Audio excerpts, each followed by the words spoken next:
والصلاة والسلام على عباده الذين اصطفى أعوذ بالله من شرور أنفسنا ومن سيئات أعمالنا من يهد الله فلا مضل له ومن يضلل فلا هادي له وأشهد أن لا إله إلا الله وحده لا شريك له وأشهد أن محمدا عبده ورسوله أما بعد فإن خير الحديث كتاب الله وخير الهدي هدي محمد صلى الله عليه وسلم وشر الأمور محدثاتها وكل محدثة بدعة وكل بدعة ضلالة وكل ضلالة في النار.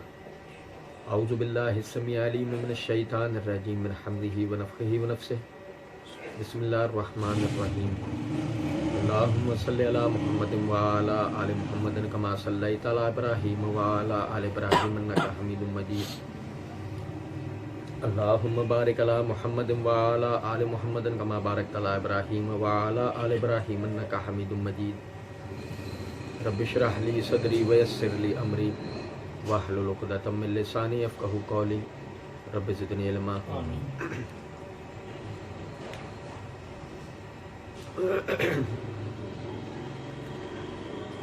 ولما دخلوا من حيث أمرهم أبوهم ما كان يغني عنهم من الله من شيء إلا حاجة في نفس يعقوب قضاها وإنه لذو علم لما علمناه ولكن أكثر الناس لا يعلمون. ولما دخلوا على يوسف أبى إليه أخاه قال إني أنا أخوك فلا تبتئس بما كانوا يعملون.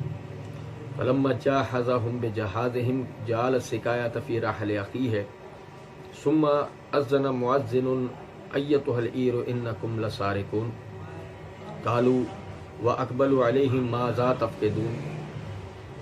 قالوا نفقد صواع الملك ولمن جاء به حمل بعير وأنا به زعيم. قالوا تالله لقد علمتم ما جئنا لنفسد في الأرض وما كنا سارقين. قالوا فما جزاؤه إن كنتم كاذبين. قالوا جزاؤه من وجد في رحله فهو جزاؤه كذلك نجزي الظالمين. فبدا أوعيتهم قبل وعائه أخيه ثم استخرجها من وعائه أخيه كذلك كدنا ليوسف ما كان ليأخذ أخاه في دين الملك إلا أن يشاء الله نرفع درجات من نشاء وفوق كل ذي علم عليم.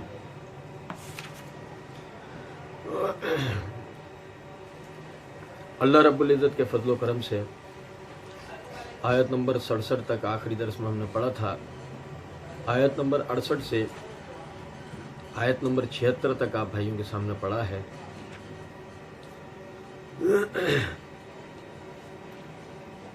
یوسف علیہ السلام انہوں نے اللہ کا حکم پا کر جس طرح تدبیر کی اور اپنے بھائیوں کو اس بات کے لیے مجبور کیا کہ اب جب وہ دوبارہ آئے تو اپنے ساتھ لازمی چھوٹے بھائی کو لے کر آئے. انہوں نے اپنے والد کو جیسے تیسے کر کے راضی کیا اور وہ بھائی کو لے کر پہنچے.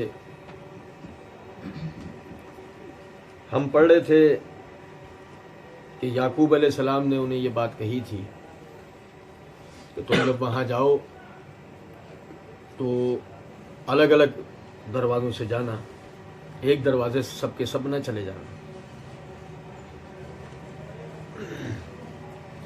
اللہ رب العزت نے فرمایا وَلَمَّا دَخَلُوا مِنْ حَيْثُ أَمَرَهُمْ أَبُوهُمْ مَا كَانَ يُغْنِي عَنْهُمْ مِنَ اللَّهِ مِنْ شَيْءٍ إِلَّا حَاجَةً فِي نَفْسِ يَعْقُوبَ قَضَاهَا. فرمایا اور جب وہ وہاں داخل ہوئے جیسا کہ ان کے والد نے ان کو حکم دیا تھا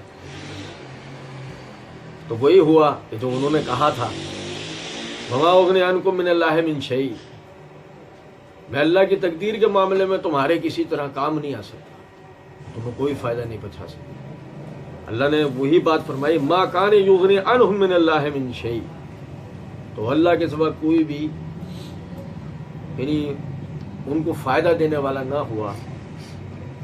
إِلَّا حَاجَةً فِي نَفْسِ يَعْقُوبَ قَضَاهَا، سوائے اس کے یعقوب علیہ السلام کے دل میں جو تھا ہم نے اس کو پورا کر دیا. وَإِنَّهُ لَذُو عِلْمٍ لِمَا عَلَّمْنَاهُ، اور بے شک وہ ایک صاحب علم تھا اس علم سے جو ہم نے اسے سکھایا تھا.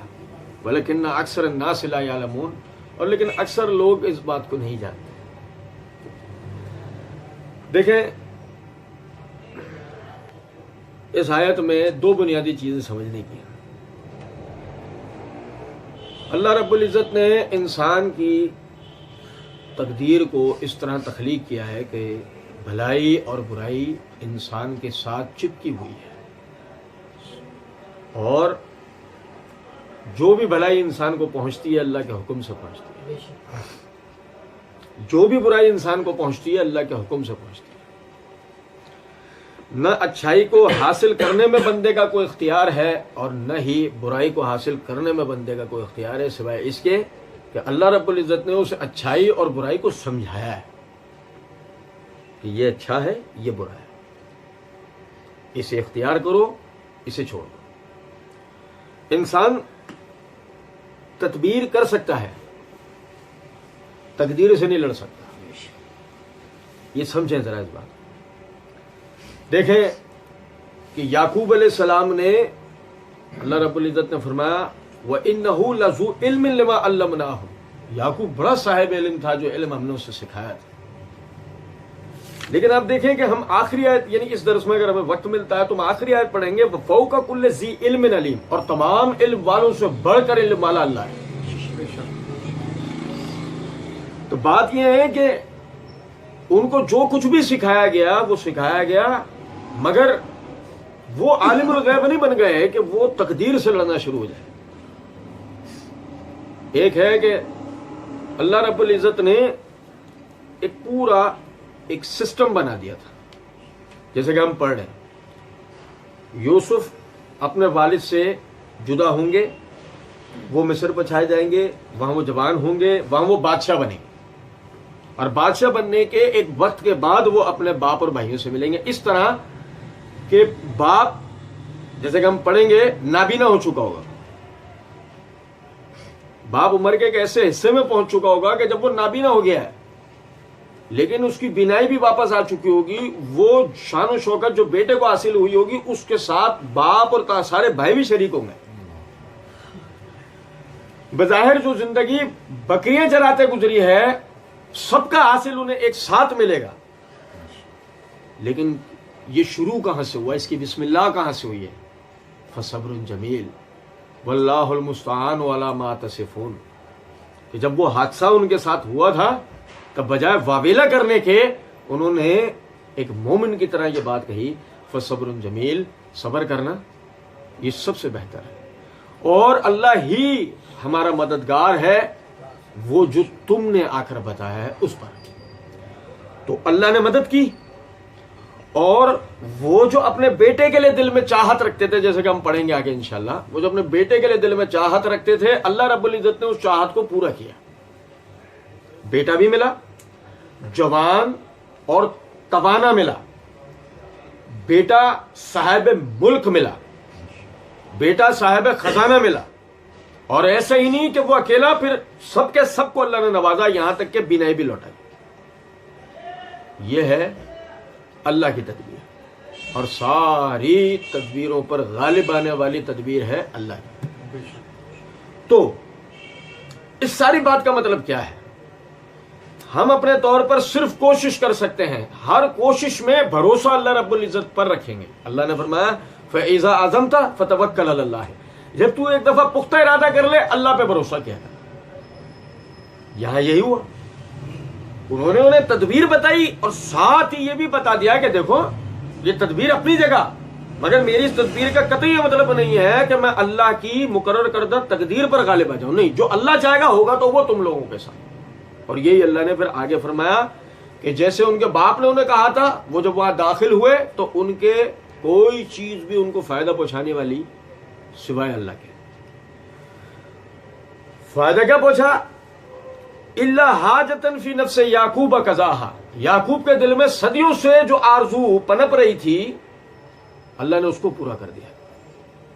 ہمیں بھی اس بات کو سمجھنا چاہیے. بہت سی مرتبہ ایسا ہوتا ہے کہ ہم اللہ تعالیٰ سے کوئی چیز مانگ رہے ہوتے ہیں اور وہ چیز جائز ہوتی ہے، لیکن ہم یہ دیکھ رہے ہوتے ہیں کہ دن پر دن، ہفتوں پر ہفتے، مہینوں پر مہینے بیت جاتے ہیں، ہم یہ دیکھ رہے ہوتے ہیں ہماری وہ خواہش پوری نہیں ہو رہی ہوتی.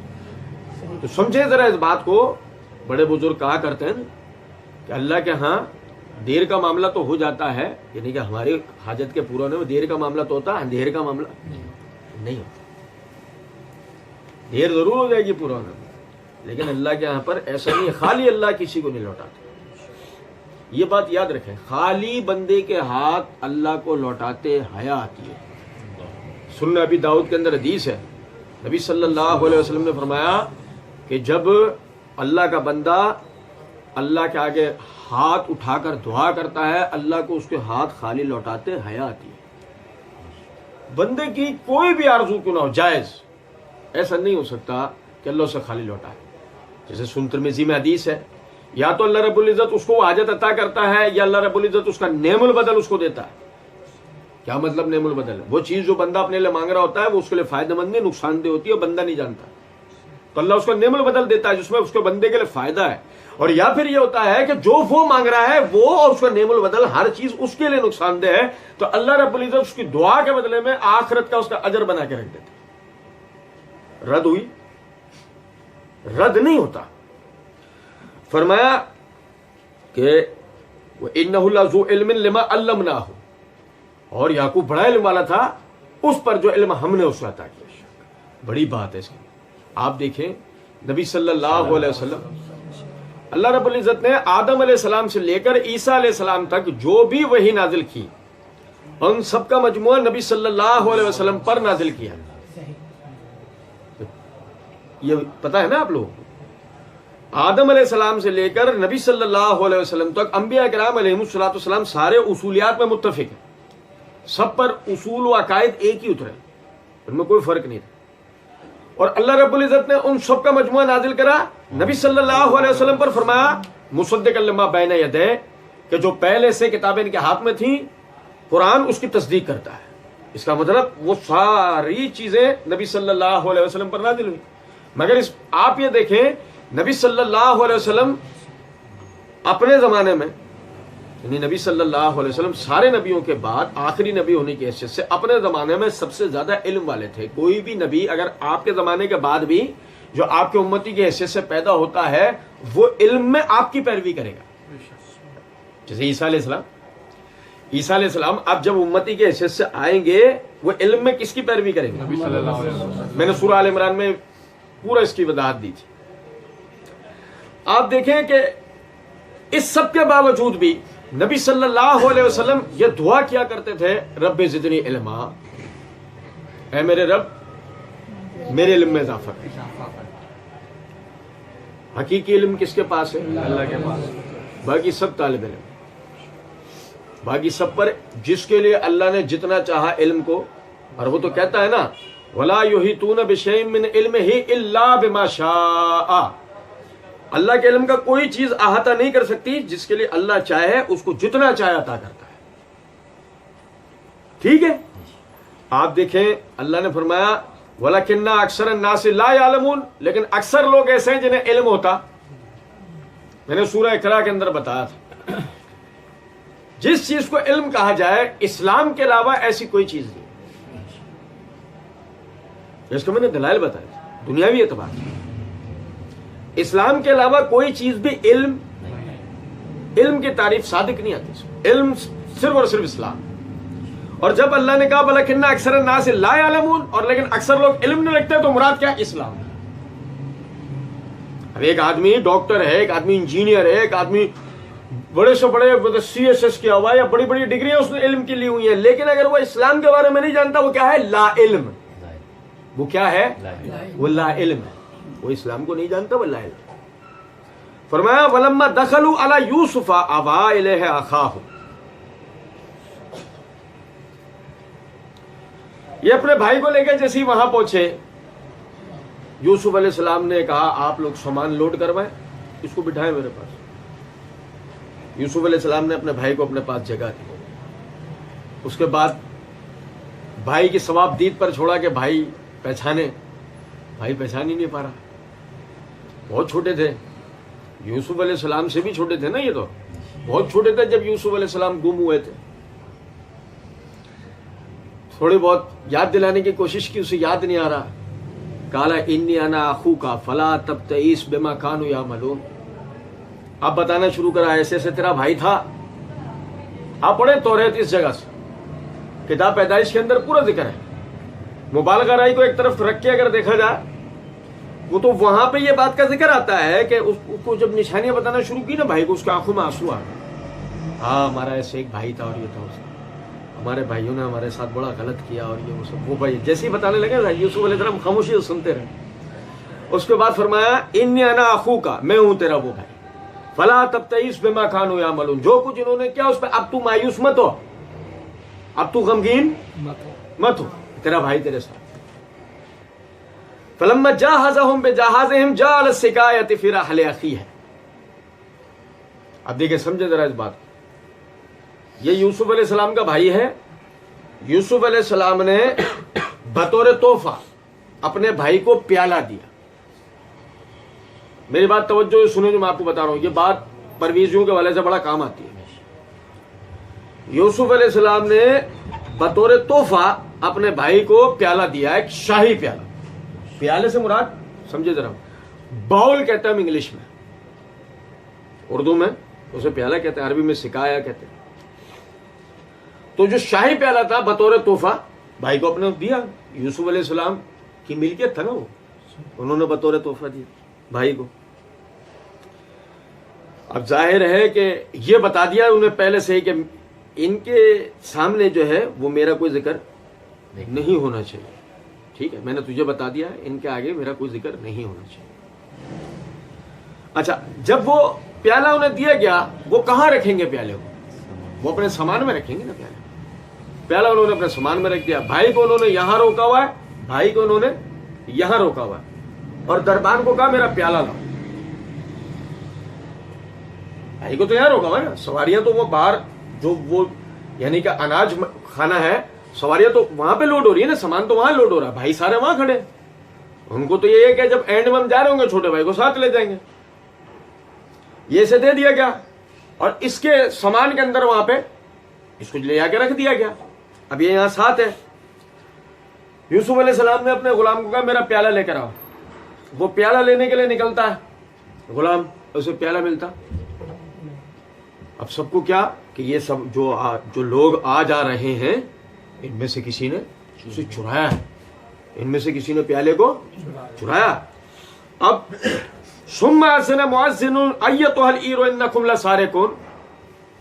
اب ایک اعلان کرنے والے نے اعلان کیا ایتها العیر, اے قافلے والو, انکم لسارقون, بے شک تم سارے چور ہو, رکو, کوئی بھی نہیں جائے گا یہاں سے. سب کو روک لیا گیا. قالوا اقبلوا علیہم ماذا تفقدون. وہ قافلے والے رکے, سب کہ کیا چوری ہو گیا تمہارا, کیا گم ہو گیا تم سے تمہارا. قالوا نفقد صفاء الملک ولمن جاء به حمل بعیر وانا به زعیم.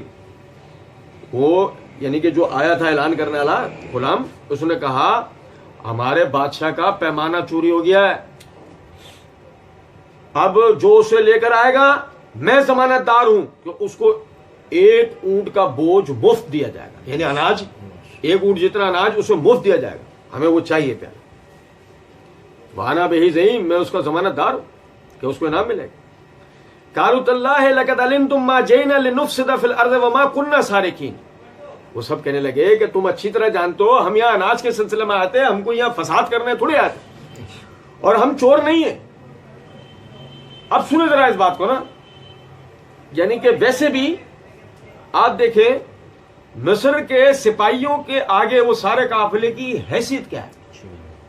ان کا جملہ اپنی جگہ بڑی اہمیت رکھتا ہے. ہم یہاں فساد کرنے نہیں آئے, نہیں ہم چور ہیں. قالوا فما جزاؤہ ان کنتم کاذبین. وہ کہنے لگے اچھا بتاؤ پھر کیا بدلہ ہوگا اس آدمی کا تم میں سے جو جھوٹ بول رہا ہوگا, یعنی چوری کی ہے مگر اقرار کر رہا, تم بتاؤ اس کے ساتھ کیا سلوک ہونا چاہیے. قالوا جزاؤہ من وجد فی رحلہ فہو جزاؤہ. یعنی کہ اس کا بدلہ یہ ہے کہ جس کے مال میں سے وہ پیالہ نکل آئے وہی اس پیالے کے بدلے روکا جائے گا, اس کو ہم نہیں جانے دیں گے. بات سمجھ رہے ہیں؟ کذالک نجزی الظالمین. ظلم کرنے والوں کا یہی بدلہ ہو سکتا ہے. ظلم کرنے والوں کا فبدا بأویتہم قبل ویاہ اخیہ ثم استخرج من ویاہ اخیہ کذالک کدنا لیوسف. فرمایا پھر انہوں نے بوروں کو تلاش کرنا شروع کیا.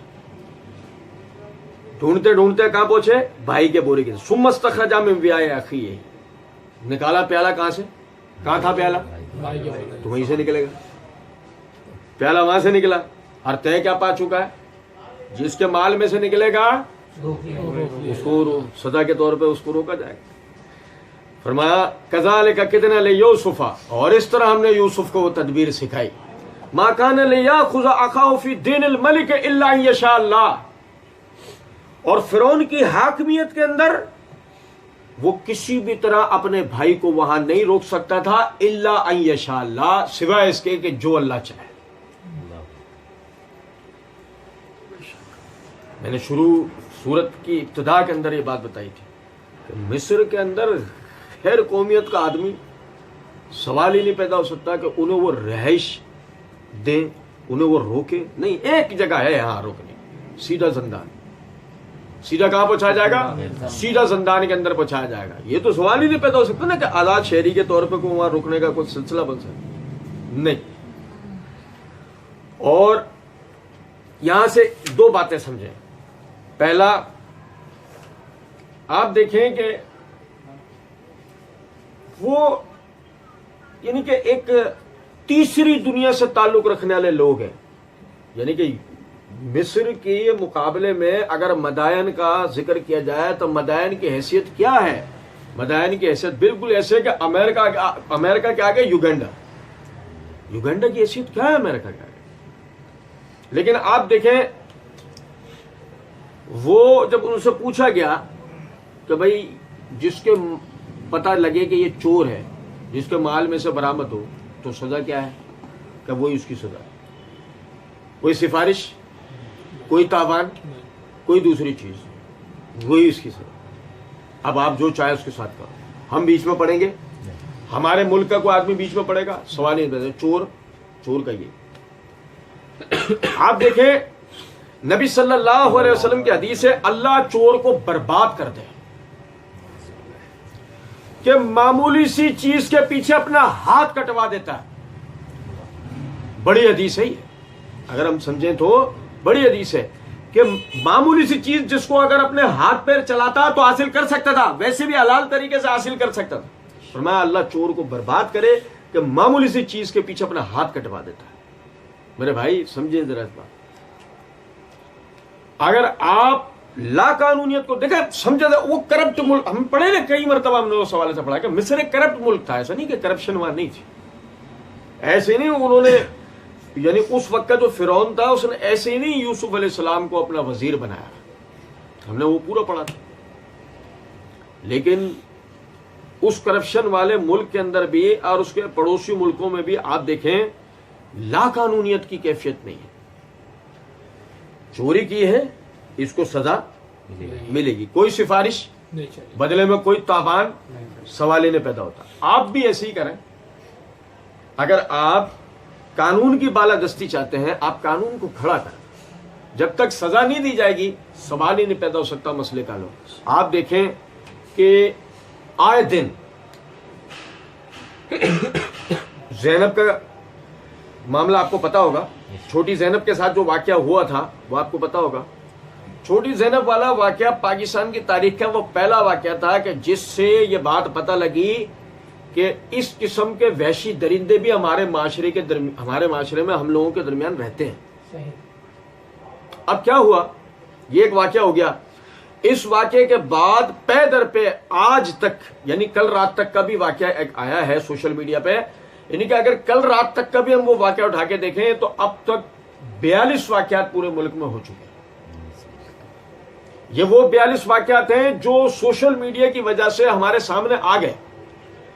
ممکن ہے کہ کچھ ایسے بھی واقعات ہوئے ہوں کہ جو ابھی تک بھی ہمیں پتا ہوں نہیں. اب آپ اس کے پیچھے نفسیاتی عارضے ڈھونڈنے نکلیں، آپ اس کے پیچھے فکرات یا شادی میں دیر ہونا، اس قسم کی چیزیں دیکھنے نکلیں. اس سے پہلے بہتر یہ ہے کہ ایک آدمی کو زمین میں آدھا گاڑ کے پتھر مار مار کے ہلاک کر دے، سارے مسائل کا حل خود بخود ہو جائے، اور اسے لائیو دکھائیں. جو سورہ نور میں اللہ رب العزت نے بتایا ہے کہ جس وقت حد جاری کی جاری ہو تو مسلمانوں کا ایک گروہ وہاں پر موجود ہونا لازمی ہے تاکہ وہ عبرت حاصل کریں. تو جب اس کو رجم کیا جا رہا ہو تو لائیو اس کو پوری دنیا کے اندر دکھایا جائے کہ جو آدمی اس قسم کا وحشیانہ سلوک کرے گا اس کے ساتھ اس قسم کا واقعہ کیا جائے، اس کو اس طرح جان سے مار دیا جائے. ایک آدمی مرنے کی دیر ہے. آپ دیکھیں حرام ہے جو یہ زینب جیسی بیٹی والا واقعہ دوبارہ کبھی اس ملک میں پیش آئے اور دوسروں کو ترغیب ملے گی. پاکستان کوئی خدا نہ خواستہ وحشیوں کا ملک نہیں ہے. دنیا کے اندر اس سے کئی گنا بڑے بڑے واقعات ہیں، اور یہی چھوٹی بچیوں کے یعنی بے حرمتی والا جو واقعہ ہے دنیا کے دیگر ممالک میں پاکستان سے اس کا ریشو کئی گنا زیادہ ہے. لیکن اگر آپ سمجھیں ذرا اس بات کو کہ اگر ہمارے ملک میں پیش آ رہا ہے تو یہ بھی تو ہمارے لیے ایک المیہ ہے نا. یا تو میں نے آپ کو 42 بتائے ہیں، آپ تحقیق کریں گے تو آپ کو ملیں گے. ایک بھی ہو تو سوچنے کے باعث ہے نا، عبرت کا مقام ہے نا. ایک بھی ہو تو اس کے لیے کیا طریقہ ہے سوائے اس کے کہ آپ نے اس شخص کو ڈی این اے کے ذریعے گرفتار کرنے کے بعد کچھ عرصے جیل میں رکھ کے اس کو سب سے چھپا کر پھانسی دے دی. کیا وہ واقعات رکے؟ نہیں. وہ واقعات دوبارہ ہوئے اور پیدر پہ وہ ہو رہے ہیں. یہ جب تک ہوں گے جب تک آپ لوگوں کو براہ راست سب کے سامنے شرعی حدود کی یعنی کہ تحت ان کو سزائیں نہ. فرمایا کہ والد کے بھائی کے سامان سے وہ پیالہ برآمد ہوا، کذالک کدنا لیوسف، اور اس طرح ہم نے یوسف کے لیے وہ تدبیر کی. میرے بھائی آپ دیکھیں یوسف علیہ السلام کے لیے بھائیوں کے دل میں خیال آنا، یوسف علیہ السلام کو کنویں میں ڈال دینا، قافلے والوں کے دل میں خیال آنا پانی کے لیے ان کا رک جانا، اسی نے ڈول پھینکنا جو غلاموں کی خرید و فروخت کرتا ہے اور وہاں لے کے جانا، اور وہاں لے جانے کے بعد کسی کا یوسف کو نہ خریدنا، یہاں تک کہ عزیز مصر خریدے اور عزیز مصر کے دل میں یہ آئے کہ اس کو بچوں کی طرح پالنا. پھر وہ یعنی کہ اپنی بیوی اور محل کے دیگر تمام افراد کو کہے کہ اس کو یعنی کہ اچھے طریقے سے پالو پوسو، اور وہ سب کو اچھے طریقے سے پالے پوسے یہاں تک کہ یوسف جوان ہو. پھر وہ واقعہ ہو جس کو ہم پچھلے دروس میں پڑھ چکے ہیں، یوسف علیہ السلام جیل میں پہنچایا جانا. پھر جیل کے اندر یوسف علیہ السلام کے ارد گرد ان لوگوں کا پہنچنا کہ جن کو یوسف علیہ السلام جب اللہ کے دین کی دعوت دیں گے وہ لازمی سمجھیں گے، لازمی نصیحت حاصل کریں گے، لازمی مسلمان ہوں گے، اور باہر نکلنے کے بعد یوسف علیہ السلام کی تحریک پر لبیک بولتے ہوئے پورے مصر کے اندر اللہ کی توحید کا پرچم بلند کریں گے. اور اس کے بعد مسئلہ یہ ہے کہ اسلام شورائی نظام کا قائل ہے، اور یہ اکیلے ہو کر یہ سب نہیں کر سکتے. اور وہ صلاحیت جو ان میں ہے وہ اگر ان کے بعد اب کسی میں ہو سکتی ہے تو ان کے بھائیوں میں ہو سکتی ہے. وہ صلاحیت جو ان میں ہے ان کے بعد اگر کسی میں ہو سکتی ہے تو وہ ان کے. تو اسی لیے آپ دیکھو پورا سسٹم بنا ہوا ہے. پھر بھائیوں کا آنا، پھر چھوٹے بھائی کا روکا جانا، پھر چھوٹے بھائی کے ذریعے جیسے کہ ہم اب آگے پڑھیں گے. سب کون کر رہا ہے؟ اتنا سسٹمیٹک انداز میں کہ بندے کا دماغ بھی وہاں تک جا سکتا. کذالک کدنا لیوسف، اس طریقے سے ہم نے یوسف کے لیے تدبیر کی. ما کان لیاخذ اخاه فی دین الملک، وہ جو بادشاہ کا نظام تھا اس کے اندر یوسف چاہ کر بھی اپنے بھائی کو نہیں روک سکتا تھا. الا یشاء اللہ، مگر جو اللہ نے چاہا وہ ہوا. نرفع درجات من نشاء، اور جس کے چاہے ہم درجے بلند کرتے ہیں. وفوق کل ذی علم علیم، اور سارے علم والوں سے بڑھ کر علم والا اللہ. آپ دیکھیں کہ یہ جو جملہ نا نرفع درجات من نشاء، ہم جس کے چاہے درجے بلند کریں. کیا مطلب ہے درجے بلند کرنے سے؟ چرواہے مستقبل کے اندر وزیر و مشیر بنیں گے. چرواہے مستقبل میں کیا بنیں گے؟ وزیر و مشیر. اور جب وزیر و مشیر تھی مستقبل میں ان کے غلام بنیں گے. یہ مصری مستقبل میں ان کے ماتحت ہوں گے. یہ وزیر و مشیر بنیں گے، یہ ماتحت ہوں گے. صرف ایک بات ہے، صرف ایک بات، قولوا لا الہ الا اللہ تفلحوا تملک العرب والعجم. بس یہ ایک بات ہے. تم لا الہ الا اللہ کا اقرار کرو، دین پر مضبوطی کے ساتھ ثابت قدم ہو جاؤ، عرب و عجم کے تم مالک بنائے جاؤ گے. اس میں کسی قوم کا کوئی کردار تم کر لو، تم بنا دیے جاؤ، کوئی اور کر دے گا وہ بنا دیے جائیں گے. یہی تو نبی صلی اللہ علیہ وسلم نے کہا تھا. روم عرب کے اوپر 70% سے زیادہ غلبہ رکھتا تھا. آپ دیکھیں آج بتانے والے ہمیں کہتے ہیں کیا سعودیہ امریکن چھونیاں بنی میں. یقین کریں آپ، مسئلہ ہمارا یہ ہے کہ ہم نرے یتیم فی العلم ہیں. ہم نرے یتیم فی العلم ہے. علم کے حوالے سے جتنے ہم یتیم ہیں نا، دنیا کے اندر کوئی اور نہیں ہے. ہم نے تاریخ کا مطالعہ تو کیا ہی نہیں، ہم جانتے ہی نہیں کچھ بھی. اس وقت عرب تاریخ کو دہرا رہا ہے. اس وقت عرب خطہ تاریخ کو دہرا رہا ہے. یہ تاریخ میں عربوں کے ساتھ پہلے کئی مرتبہ ہو چکا ہے. اور صرف رسول اللہ صلی اللہ علیہ وسلم کے زمانے میں دیکھ لیں کہ باقاعدہ ابرہا نے جو حملہ کیا تھا، رومی کمانڈر ابرہا نے جو کعبۃ اللہ پہ حملہ کیا تھا، وہ کیا روم سے آیا تھا اٹھ کے؟ وہ ہاتھی کو چلاتا ہاتھی ہے جیٹ طیارہ کہ جو 4 دن میں پہنچ جائے گا. بھائی ہاتھی کو وہ روم سے اگر عرب خطے تک لائیں گے، 2 تو سمندر بیچ میں پڑنے ہیں. کچھ بات آ رہی ہے سمجھ میں؟ نہیں کہ آئے فوراً ہی ہو جائے گا. نہیں، بات یہ ہے یرموک کے مقام تک انہوں نے اپنی چھاونی بنا لی تھی. وہ کہیں اور سے نہیں آیا، وہ یرموک سے آیا تھا اٹھ کر. یعنی کہ 5 شہر دور سے اٹھ کر وہ آیا ہے، 5 شہر دور سے اٹھ کر وہ آیا ہے کعبۃ اللہ پہ حملہ کرنے کے لیے. بیچ میں وہ جو قبیلے اس سے مقابلے کے لیے اترے، بعض کو وہ زیر کرتا ہوا، بعض سے مفاہمت کرتا ہوا، بعض کو اپنے ساتھ ملاتا ہوا کعبۃ اللہ پہ حملے کے لیے آیا تھا. اور جب یرموک کا غزوہ ہوا تھا، جسے جنگ موتا بھی کہا جاتا ہے، جب یرموک کا غزوہ ہوا تھا تو 40-45 سال سے جو ان کی مضبوط چھاونی تھی، صحابہ کرام رضوان اللہ علیہم اجمعین نے اس پہ حملہ کرا اور وہ چھاونی کو چھوڑ کر اپنے ایسے بھاگے تھے کہ جیسے کہ پتہ نہیں کتنی بڑی کوئی طوفانی فوج نے ان کے اوپر حملہ کر دیا. پہلے دن میں ضرورت ہے. انہی کے علاقے میں چھاونی بنا کے بیٹھے ہوئے وہ پہلے دن میں ضرورت. مسئلہ کیا ہے؟ یقین کرو آپ بات کہ جرت کسی مٹی سے پیدا نہیں ہوتی، جرت کسی خون سے پیدا نہیں ہوتی. جرت پیدا ہوتی ہے عزم سے، جرت پیدا ہوتی ہے سبق سے، اور سبق دیتا ہے اسلام. جرت پیدا کرنے والا کون ہے؟ پھر تو سمجھو ذرا اس بات کو. پھر تو ان کے ساتھ کھڑے ہونے والوں میں سنو، اگر ابو بکر صدیق تھے، اگر علی بن ابی طالب تھے، کون تھے؟ سلمان فارسی بھی تھے. بھائی میرے پیارے، نہیں سمجھ رہے ہو کچھ بات کو یا نہیں؟ یہ قومیت کی لڑائی ہے تو صہیب رومی کبھی نہیں ہوتے. یہ قومیت کی لڑائی نہیں ہے، یہ خطے کی لڑائی نہیں ہے. سلمان کا تو اپنا ملک ہے، وہ یہ خطے کی لڑائی نہیں ہے، یہ قومیت کی لڑائی نہیں ہے، یہ مقاصد کی جنگ نہیں ہے، یہ اللہ کے دین کی بالادستی ہے.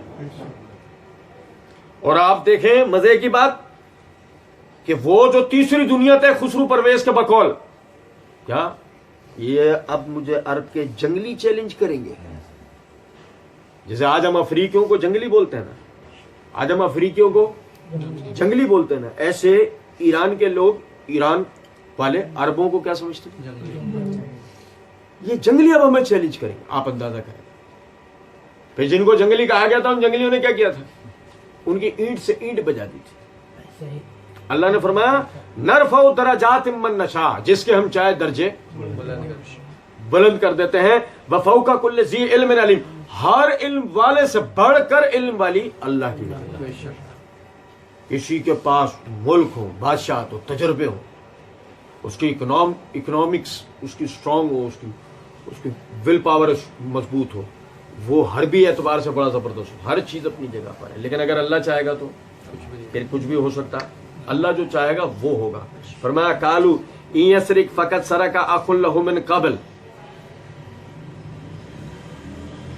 بھائی کے پیالے نکلا, بڑے والے بھائی کہنے لگے اگر یہ اس نے چرایا نا تو کوئی اچنبے کی بات نہیں ہے, اس سے پہلے اس کا بڑا بھائی بھی چور تھا, اس سے پہلے اس کا بڑا بھائی بھی چور تھا.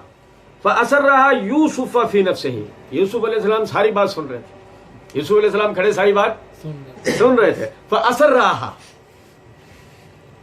یوسف علیہ السلام نے اس کو اپنے اندر ہی رکھا. یوسف علیہ السلام نے ظاہر کیا, ظاہر نہیں کیا, اپنے اندر. وَلَمْ يُبْدِهَا لَهُمْ, ان پر ظاہر نہ کیا, ان پر ظاہر نہ کیا. قَالَ أَنْتُمْ شَرٌّ مَكَانًا, کہا تم اس وقت بدتر کنڈیشن میں ہو, تم اس وقت بدتر کنڈیشن میں ہو. وَاللَّهُ أَعْلَمُ بِمَا تَصِفُونَ, اور اللہ جانتا ہے کہ جو تم باتیں کر رہے ہو. کیا مطلب؟ یوسف علیہ السلام کا مطلب یہ تھا تمہارے بھائی نے چوری کی, تمہاری ڈائلگ بازی ختم نہیں ہو رہی ہے, تم اپنی کیفیت دیکھو, میں چاہوں تم سارے کے ساروں کو لٹکا سکتا ہوں اس وقت. وَأَنْتُمْ شَرٌّ مَكَانًا, تم اس وقت بری کنڈیشن میں, ڈائلگ بازیاں چل رہی. بات آ رہی ہے سمجھ میں؟ دیکھیں یہ جو زبان کے کڑوے ہوتے ہیں نا, جو زبان کے کڑوے, یہ ہر حالت میں کڑوے ہوتے ہیں. اور یاد رکھیں اس بات کو, بھائی کڑوا بولتا ہوں سچ بولتا ہوں نہیں, کڑوا بولتا ہوں سچ بولتا ہوں نہیں. یہ دنیا کا سب سے بڑا فتنہ ہے. یہ جو آدمی یہ بولتا ہے نا کہ میں کڑوا بولتا ہوں لیکن سچ بولتا ہوں, یہ آدمی دنیا کا سب سے بڑا فتنہ ہے. اور یہ سمجھ لو یہ اور ایک زہریلے سانپ کے اندر کوئی فرق نہیں ہے. وہ بھی اپنی عادت سے مجبور ہو کے زہر اگلتا ہے, وہ بیچارہ مر جائے گا, زہر نہیں اگلے گا. تو بالکل اسی طریقے سے یہ سچ بولنے کے نام پر فتنے کرتا ہے. بھائی میں تو سچ بولتا ہوں, کسی کو کیا کتنی بری لگے میری بات, نہیں, یہ فتنہ ہے. آپ سمجھیں, سچ بولیں مگر حکمت کے ساتھ بولیں, سچ بولیں مگر حکمت کے ساتھ. آپ دیکھیں دنیا کا سب سے زیادہ سچا, کائنات کا سب سے زیادہ سچا انسان اگر کوئی ہے تو محمد الرسول اللہ صلی اللہ علیہ وسلم, مگر وہ بھی موقع دیکھ کے بولتے تھے. بے شک آپ نے کبھی ایسا نہیں کیا, کبھی بھی بے حکمتی پر مبنی کوئی بات کی, سوال ہی نہیں پیدا. میں مشہور ہے, میں وہ واقعہ کئی مرتبہ میں نے آپ بھائیوں کو بتایا ہے کہ ابو لہب, یہ تو ہم بچپن سے سنتے ہیں کہ ابو لہب آپ کا جانی دشمن تھا, لیکن وہ جانی دشمن کیسے ہوا تھا یہ ہمیں عام طور پہ پتہ نہیں لگتا. ابو طالب کے انتقال کے بعد ابو لہب کے اندر وہی جو ان کی قومی حمیت تھی وہ پھڑکی. جب اس کو یہ پتہ لگا کہ لوگ یہ کہنے لگے اوہ محمد تو اب یتیم ہو گیا, اب ہم نمٹ لیں گے اس سے صلی اللہ علیہ وسلم. ابو لہب نے یہ بات سنی تو اس کو تو خون ایک دم جوش مار گیا. کعبۃ اللہ کے دروازے پہ آ کر کہنے لگا تم لوگوں نے کیا سمجھا کہ ابو طالب مر گیا تو میرا بھتیجا یتیم ہو گیا ہے, ابھی اس کا چچا ابو لہب زندہ ہے, دیکھتا ہوں میرے ہوتے ہوئے میرے بھتیجے کو کوئی انگلی بھی ٹچ کرے. یہ کس کے الفاظ ہیں؟ پڑھو آپ البدایہ والنہایہ, حافظ ابن کثیر رحمۃ اللہ علیہ روایت لائیں. ابو جہل وہ بھی مرزا محمد علی جیسا تھا. ابو جہل جو ہے وہ آپ سمجھیں گا یہ مرزا جو محمد علی ہے یہ اپنے آباء و اجداد سے سیکھ کر آیا. وہ بیٹا ہوا ساری چیزیں نوٹ کرنا, سنا ایسے نہیں, اس کو دوسری طریقے سے گھیریں گے. وہ اس وقت جب چلا گیا وہ تو یہ پیچھے سے اٹھ کے اس کے پاس گیا, کہا یہ تو نے بہت اچھا کیا جو تو نے اپنے بھائی کی اپنے بھتیجے کی حمایت کی, لیکن دیکھ سن, تو اپنے بھتیجے کے پاس جا, اس سے جا کے پوچھ تیرے باپ کا انجام کیا ہوا, تیرے باپ کا انجام کیا ہوا. سنو بڑی غور طلب بات ہے. ہم تو کہتے بھائی سیدھا سیدھا بیان کرا کرو, سچ بولا کرو, چاہے کسی کو کتنا ہی کیوں نہ برا لگے, نہیں سچ بولو, حکمت کے ساتھ بولو, سلیقے اور طریقے کے ساتھ بولو. ایک ہی لٹھ نہیں ماری جاتی. جو منہ میں بکواس کر دی کہ ہم سچ بول رہے ہیں, آپ دین نہیں بتا رہے ہوتے, دین سے لوگوں کو متنفر کر رہے ہوتے, آپ سچ نہیں بتا رہے ہوتے, لوگوں کو سچ سے متنفر کر رہے ہوتے, آپ لوگوں کو فائدہ نہیں پہنچا رہے ہوتے, انہیں نقصان پہنچا رہے ہوتے. وہ آیا کہنے لگا جا پوچھ. ابو لہب گیا, سیا کے نبی صلی اللہ علیہ وسلم سے کہا بات سنو, عبد المطلب کا کیا انجام ہوا. نبی صلی اللہ علیہ وسلم فوراً سمجھ گئے کہ کیا ہوا ہے. آپ نے جواب نہیں دیا. کیا ہوا, حق چھپا رہے, حق نہیں بتا رہے, ایسا ہے نہیں. بات یہ کہ یہ حکمت ہے, اس کو بھر کے بھیجا گیا ہے. ابھی اگر بولا تو یہ سمجھنے کی بجائے یہ فتنے کا شکار ہوگا. ابو لہب اصرار کرتا رہا نبی صلی اللہ علیہ وسلم سر جھکائے خاموش رہے, جواب نہیں دیا. ابو لہب نے کہا چھوڑ, وہ تو میرا باپ تھا نا, یہ بتا ابو طالب کا کیا ہوا. ابو طالب آپ کے چچا تھے نا, دادا عبد المطلب آپ کے والد کا. تو آپ جب حالت عمل میں تھے 6 مہینے کی عمر, یعنی کہ 6 مہینے کے آپ حالت عمل میں تھے, آپ کے والد کا انتقال ہو گیا تھا. آپ کی پیدائش کے بعد آپ کے دادا عبد المطلب نے آپ کی پرورش کی اور ان کا بھی جلدی انتقال ہو گیا. پھر ابو طالب کی پرورش میں آپ آ گئے تھے. تو عربوں کیا تو یہ دستور تھا نا کہ جو پالتا تھا اس کو باپ کا مقام دیتے تھے. تو کہنے لگا چھوڑ تو میرے باپ کو, تو یہ بتا ابو طالب کا کیا ہوا. اب تو رسول اللہ صلی اللہ علیہ وسلم نے دیکھا چہرہ اور کہنے لگے جو ان کا انجام ہونا چاہیے تھا وہی جو ان کا کیا ہوا, کیا ہے بتا. آخر وہ مجبور کرتا رہا, نبی صلی اللہ علیہ وسلم کو بولنا ہی پڑا, وہ جہنم میں گئے. کیا کہا, بس یہ کہنا تھا. اور ابو لہب جو نا غصے میں دل ملاتا ہوا وہاں سے نبی صلی اللہ علیہ وسلم کو برا بھلا کہتا ہوا چلا گیا. اس دن کے بعد سے وہ آپ کا دشمن ہوا. آپ سمجھے ذرا بات, آدمی کو جو منہ میں آئے بکواس نہیں کرنی چاہیے, موقع محل دیکھنا چاہیے. بھائیوں نے بول دیا, ان کو پتا یہ کون کھڑا ہوا. بھائیوں نے بکواس تو کر دی اس وقت, لیکن بھائیوں کو یہ پتا تھا یہ کون کھڑا ہوا نہیں. نعوذ باللہ. یوسف علیہ السلام نے اس وقت چھپا لیا, حالانکہ یوسف علیہ السلام چاہتے تو. دیکھو یہ فرق ہے. یہ فرق کس چیز کا ہے؟ یہ فرق فطرت کا ہے. یہ فرق ہے لحاظ کا, مرتبے کا. یہ فرق ہے تربیت کا. یہ فرق ہے ضبط کا. یہ فرق ہے علمیت کا. کچھ بات آ رہی ہے سمجھ میں؟ ہر چیز کا بھی جواب دیا جاتا, ہر چیز کا بھی جواب نہیں دیا جاتا. انہوں نے خاموش رہے اور کہا انتم شر مکانا, تم اس وقت بہت بری کنڈیشن میں ہو. واللہ اعلم بما تصفون, اور اللہ زیادہ جانتا ہے جو تم باتیں کر رہے ہو. قالوا یا ایھا العزیز ان لہ ابا شیخا کبیرا فخذ احدنا مکانہ انا نراک من المحسنین. وہ کہنے لگے سارے بھائی, یا ایھا العزیز, عزیز وزیر ہے نا. یوسف علیہ السلام کون ہے؟ وزیر خزانہ ہے نا. تو عزیز, مصر کے وزیر کو عزیز کہا جاتا.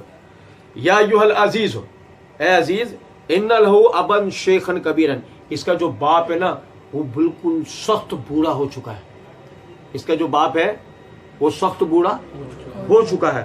فخذ احدنا مکانہ, ہم میں سے کسی کو اس کی جگہ روک لو. انا نراک من المحسنین, ہم نے تو آپ کو اچھائیاں کرنے والا ہی دیکھا ہے. قال معاذ اللہ ان ناخذ الا من وجدنا متاعنا عنده انا اذا لظالمون.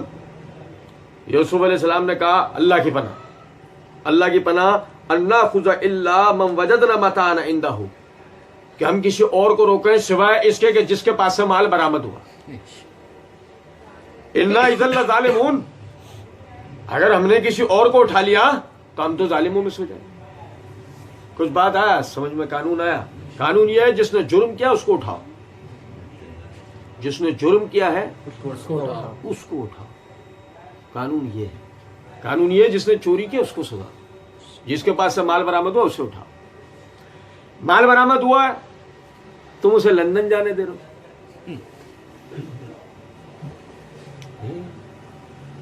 سمجھے ہی نہیں بات. ایک آدمی کا چور ہونا ثابت ہو گیا, آپ اسے جانے دے رہے ہو. اور سمجھے ذرا اس بات کو, وہ آپ کا قومی چور ہے. چور بھی کون سا ہے؟ قومی چور ہے. ساری قوم کا لوٹ کے لے کر گیا. اور مزے کی بات یہ ہے کہ آپ وہاں سے اسے گرفتار کر کے نہیں لے رہے ہو. کیوں؟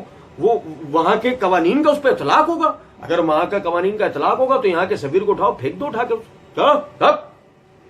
تمہارے ہمارے سفارتی تعلقات اب جب قائم ہوں گے جب تم اس چور کو ہمیں واپس کرو گے, یہ مال ہمیں نکلوا کے دو گے جب تمہارے ہمارے سفارتی تعلقات کا. یہ ہے خود مختار طاقتور ملک ہونے کے علاوہ. آج ہمارے ملک کا ہر غدار باہر بیٹھ کر ہمارے اوپر بھونک رہا ہے. ہمارے ملک کا ہر غدار باہر بیٹھ کر ہماری جڑیں کھود رہا ہے, اور ہم صرف جو نا ایف اے ٹی ایف کو لولی پاپ دیے بیٹھے.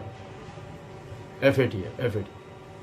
ابھی آپ کو پتا ہے 2 دن پہلے کا ایک واقعہ ہے, یہ آخری بات بتا کے بات ختم کروں. 2 دن پہلے کا ذکر ہے. ایک تھی ملالہ, ایک تھی ملالہ. اسے بڑے ہی ناز و نخرے کے ساتھ یورپ نے پالا پوسا، اور پال پوسنے کے بعد جب وہ کام کی ہو گئی اسے اپنے پاس لے گئے. اب اس چوچو کو اس کام کے لیے رکھا ہوا ہے، یعنی وہ ان میں سے ایک ہے. اب پتہ ہے ایک ہوتا ہے سائلنٹ ایجنٹ. ایجنسی، یہ جو ہماری انٹیلیجنس ایجنسیاں ہوتی ہیں نا، ان کی لینگویج کے اندر ایک ہوتا ہے سائلنٹ ایجنٹ. سائلنٹ ایجنٹ کیا ہوتا ہے؟ یہ روٹین کی زندگی بسر کر رہا ہوتا ہے. کوئی پنساری ہوتا ہے، کوئی مطلب یعنی کہ پنکچر بنانے والا ہوتا ہے، کوئی گدھا گاڑی چلانے والا ہوتا ہے، کوئی کسی جگہ نوکری کر رہا ہوتا ہے، کوئی کچھ دکان پہ سیل مین ہوتا ہے. یہ سائلنٹ ہوتے ہیں، یہ خاموش. پھر ان کا جب وقت آتا ہے تو ان کو مشن ملتا ہے، اس مشن پہ کام کرتے ہیں. جیسے ملالہ تھی سائلنٹ، پھر اس نے ٹرمینیٹر کی طرح اس کے دماغ میں گولی بھی لگی اور وہ زندہ بچ کے نکل بھی گئی. اب وہ سائلنٹ وہاں پر پڑتی ہے، سائلنٹ ایجنٹ وہاں پر پڑتی ہے، اور اس کا کام کیا ہے؟ پاکستان جب بھی پوری دنیا میں خبروں میں آنے لگے تب پاکستان کا امیج خراب کرنے کے لیے جن چند لوگوں کو کھڑا کیا جاتا ہے ان میں سے ایک ملالہ ہے. 3 دن پہلے ایک فیک اکاؤنٹ سے ٹی ٹی پی نے ملالہ کو قتل کی دھمکی دے دی. ایک ٹی ٹی پی کے فیک اکاؤنٹ سے ملالہ کو قتل کی دھمکی دے دی گئی، اور ملالہ نے بی بی سی اردو کے ذریعے پاکستان کے لیے یہ ٹویٹ کیا ہے کہ پاکستانی حکومت سے میرا سوال ہے کہ آپ نے اس آدمی کو اپنے ملک سے نکل جانے کیسے دیا جو مجھے قتل کی دھمکیاں دے رہا ہے. احسان اللہ احسان. آپ سمجھے ذرا اس بات کو، یہ کتنے بڑے لطیفے کی بات ہے یا نہیں؟ بھائی کرکٹ کے ذریعے ہو، ایک اے سی سی اے میں عورت نے ہماری ٹاپ کیا ملک کی، اور ایک وہ پارٹی ہو رہی ہے اس نے کیا ہے. ایک اسی طریقے سے وہ کوئی پی آئی اے کا بھی کوئی ہمارا بھی کارنامہ ہوا ہے. پھر یہ ہمارے آدمی نے جو نا سردی کے اندر کیٹو سر کیا بغیر آکسیجن. پوری دنیا میں اس وقت پاکستان، ہر خبر نامہ بی بی سی کا دیکھ لو، سی این این کا، کوئی نہ کوئی ایسی خبر میں پاکستان ان تھا. پوری دنیا کے خبر نامے کارنامے ہو رہے تھے ملک میں چاروں طرف سے. کچھ نہ کچھ ایسا ہوتا پاکستان پوری دنیا خبر ہوتی. یہی وجہ ہے کہ فوراً ڈرامے بازیاں اسٹارٹ ہو گئی. لو اس کو قتل کی دھمکی دے. بھائی چوچو تجھے مارنا ہو تو یہ دھمکی کون دے گا؟ تو اتنا بڑا کیس ہے. بھائی عمران فاروق کو مارا جا سکتا ہے، تو کسی کھیت کی مولی نہیں ہے. ڈاکٹر عمران فاروق ایک چیز تھے، انہیں مارا جا سکتا ہے، تو کسی کھیت کی مولی نہیں ہے. آپ سمجھے ذرا اس بات. کہاں مارا تھا انہیں؟ لاہور میں، کراچی میں، ان کی پولیس کے درمیان میں. آپ سمجھو ذرا اس بات کو، کون سی ڈرامے بازی ہیں. اور لیکن بی بی سی اردو نے مزے لے لے کے ایف اے ٹی ایف کو یہ سب دکھایا، اور ہمارے والے نہیں یہ لو. تو میرے بھائی اس بات کو سمجھے ذرا اس بات. انہوں نے کہا ہم اس کا باپ بوڑھا ہے، اس کی جہاں ہم بھائیوں میں سے کسی کو روک لیں. انہوں نے کہا سوال ہی نہیں پتا، جس کے پاس سے مال برآمد ہوا سزا تو یہی قانون ہے. میں قانون کے خلاف گیا تو میں ہی وحشت حکمران، اگر میں قانون کے خلاف گیا تو میں ہی ظالموں میں سے ہوں. کوشش کیا کریں، سگنل توڑنے سے لے کے بجلی چوری کرنے تک، اور چھوٹی کرپشن سے لے کے بڑی کرپشن تک، ہم سب جو ہے اس ملک کا ایک حصہ ہے. قانون کی بالادستی کو اختیار کیا کریں، قانون توڑنے والے نہ بنا کریں. اللہ رب العزت سمجھنے اور عمل کرنے کی توفیق دے. وما علینا الا البلاغ.